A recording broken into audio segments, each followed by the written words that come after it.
Hello baby, तुम्हारा नाम क्या है? राजन और उसके दोस्त मधु को परेशान कर रहे थे। वो लोग कॉलेज के सबसे बदमाश लड़के थे। पढ़ाई लिखाई में तो मन लगता नहीं था, इसलिए लड़कियां छेड़ने में लगे रहते। मैंने कहा ना, मेरे रास्ते से हट जाओ। मधु को भी गुस्सा आने लगा। हाय क्या गुस्सा है यार, माँ कसम, जान ले ली यार तुमने। इस बार राजन ने मधु का हाथ पकड़ लिया था। भाभी जी, इतना गुस्सा भी मत करो ना, हमारे भैया ने नाम ही तो पूछा है। राजन के दोस्त फिर से हंसने लगे। एक जोर का थप्पड़ राजन के गाल पर पड़ा तो हंसी को ब्रेक लग गई।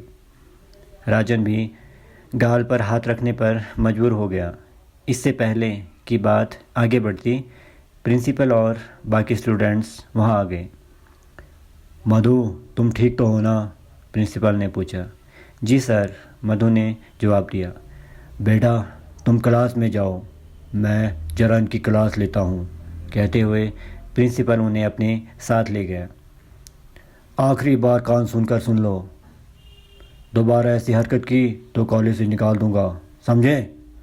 चलो निकलो यहाँ से। प्रिंसिपल भी गुस्से में था। अभी कुछ ही दिन हुए थे। मधु बहुत होशियार थी। टीचिंग स्टाफ और स्टूडेंट्स सभी प्यार करने लगे थे उसे। मधु प्लीज़ यार, बात तो सुनो, उस दिन के लिए माफ़ कर दो ना। राजन मधु से बात करने की कोशिश कर रहा था। मिस्टर राजन, मुझे तुमसे कोई बात नहीं करनी, और उस दिन की बात वहीं ख़त्म हो गई थी। दोबारा वो गलती करने की भूल मत करना। जवाब देते हुए मधु तो चली गई, लेकिन राजन को गुस्सा आ गया। अरे यार, ये खुद को समझती क्या है? इसका कुछ तो करना ही होगा। हाँ यार, अब हमारा एक ही टारगेट है, मधु को सबक सिखाना। राजन के दोस्तों ने भी हाँ में हाँ मिलाया। कुछ दिन के बाद, मधु बेटा, क्या तुम एग्ज़ाम के लिए क्वेश्चंस पेपर तैयार करने में मेरी हेल्प करोगी? प्रिंसिपल ने मधु से पूछा। जी सर, बिल्कुल करूँगी। ठीक है बेटा, शाम को मेरे घर पर आ जाना। ये सुनकर मधु थोड़ी झिझक गई। सर, आपके घर पर? हाँ बेटा, मैं तुम्हारे पापा से बात कर लूँगा। Okay sir. मधु ने मजबूरी में हाँ किया था। शाम 5 बजे प्रिंसिपल यानी राजन के घर पर। आओ बेटा, बैठो, बोलो क्या लोगी, टी, कॉफ़ी? कुछ नहीं सर, क्वेश्चंस रेडी करते हैं, जल्दी घर भी जाना है। मधु थोड़ी घबराई हुई सी थी। कुछ ही देर हुआ था, प्रिंसिपल को एक कॉल आई। क्या? मैं अभी आता हूँ। बेटा तुम यहीं रहो, मैं अभी थोड़ी देर में आता हूँ, कहते हुए प्रिंसिपल वहाँ से जाने लगा। 7 बज गए, लेकिन सर नहीं आए और ना ही उनकी कोई कॉल आई। मुझे घर चले जाना चाहिए, कहते हुए मधु ने दरवाजे पर जोर डाला, लेकिन खुला नहीं। बाहर से बंद था दरवाज़ा। मधु को अजीब लगने लगा। मधु वापस अंदर आई। वहाँ एक विंडो थी, उसे खोलकर बाहर निकली। जैसे ही अपने रास्ते पर जाने लगी, तभी राजन और उसके दोस्तों ने पीछा किया। वो देख, तेरी हीरोइन। मधु डर गई और भागने लगी, लेकिन उसकी रफ्तार उन लोगों से कम थी। मैं कहती हूँ रुक जाओ। मधु को उनकी नीयत ठीक नहीं लग रही थी। एक बार फिर मधु ज़ोर से भागने लगी। उन लोगों ने भी पीछा करना नहीं छोड़ा। आज तुझे कोई नहीं बचाएगा। अंधेरा काफ़ी हो गया था, रास्ता भी नज़र नहीं आ रहा था, फिर भी भाग रही थी। तभी अचानक उसके पैरों का वज़न कम हो गया। वो ऊंची गहरी खाई में गिर पड़ी। ज़ोर से चीख निकली।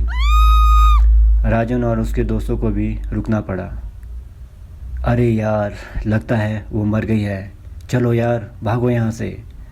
वो बच गई ना, तो भी हम सभी फंसेंगे, राजन बोला। छोड़ना यार, जो होगा देख लेंगे। फ़िलहाल निकलो अभी। वो कहीं भी दिखाई नहीं दे रही है और ना ही उसकी आवाज़ आ रही है। राजन को उनकी बात सही लगी और सभी निकल गए। अगली सुबह वो लोग वहाँ आए तो देखा वहाँ कोई नहीं है।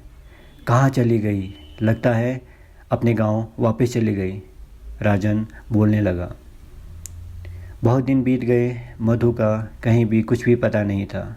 एक रात प्रिंसिपल अपने बेड पर लेटा हुआ किसी ख्यालों में डूबा हुआ था। तभी, क्या बात है सर, अभी तक सोए नहीं आप? मधु की आवाज़ सुनकर प्रिंसिपल उछलकर बैठ गया। मधु, तुम? लाइट ऑन करते हुए, हाँ सर, मैं। तुम कहाँ चली गई थी बेटा? सर ने फिर से पूछा।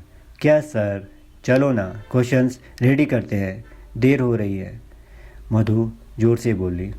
अरे बेटा, अब तो एग्ज़ाम्स भी ख़त्म हो गए हैं। डरते हुए प्रिंसिपल बस इतना ही बोल पाया था कि तभी, अब तेरी ज़िंदगी भी ख़त्म, कहते हुए मधु ने ज़ोर का हमला किया। कुछ देर छटपटाने के बाद प्रिंसिपल का शरीर हमेशा के लिए शांत हो गया। मधु भी वहाँ क्यों रुकती, अपने पीछे बहुत सारे सवाल छोड़ गई थी। क्या मधु जिंदा है? प्रिंसिपल की हत्या, क्या यही था मधु का टारगेट? राजन और उसके दोस्तों का क्या हुआ? जानने के लिए सुनिए इस कहानी का अगला भाग, अभी जिंदा हूँ। और ये कहानी आप लोगों को कैसी लगी, अपनी राय कमेंट करके ज़रूर बताएं। अपना ख्याल रखें, सुरक्षित रहे और हमेशा खुश रहे और अपना प्यार बनाए रखिएगा और इस चैनल को ज़रूर सब्सक्राइब करें। Thank you.